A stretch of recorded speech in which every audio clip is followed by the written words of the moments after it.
Qu'est-ce qu'un panorama? Un panorama, c'est une œuvre circulaire qui raconte une histoire. Dans ce cas-ci, il s'agit de représenter la défense de Sébastopol lors de la guerre de Crimée qui a opposé l'Empire russe à la coalition de la France, de la Grande-Bretagne, de la Turquie et du Piémont-Sardaigne. Cette guerre s'est étendue sur 349 jours dans les années 1854-1855.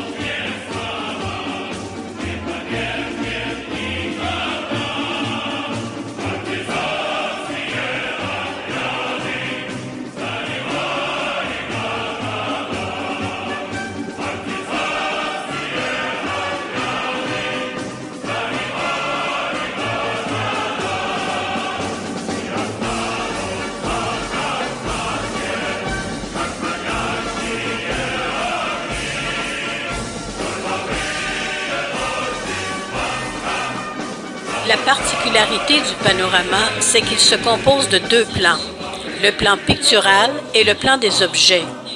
Et l'agencement des deux plans fait en sorte que l'observateur a parfois du mal à distinguer ce qui relève du plan pictural et ce qui relève du plan des objets.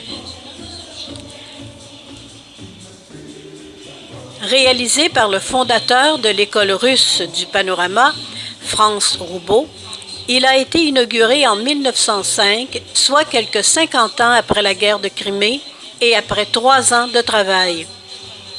Pendant la Deuxième Guerre mondiale, il a passablement été endommagé.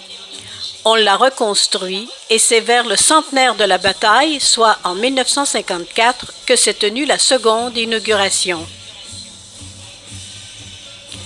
La toile de la peinture s'étend sur une longueur de 115 mètres, la hauteur est de 14 mètres et la superficie de l'avant-plan compte près de 900 mètres carrés. Un éclairage particulier donne à l'ensemble un effet de présence sur la colline Malakoff au point culminant de la bataille. Sur la toile, environ 4000 personnages et, à l'avant-plan, des représentations en relief d'ouvrages défensifs et de pièces d'artillerie. Et tout cela décrit une seule journée de la guerre, soit celle du 8 juin 1855.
La guide nous a appris un proverbe russe selon lequel un moujik, c'est-à-dire un paysan russe d'avant la Révolution, ne se signe que lorsque le tonnerre gronde.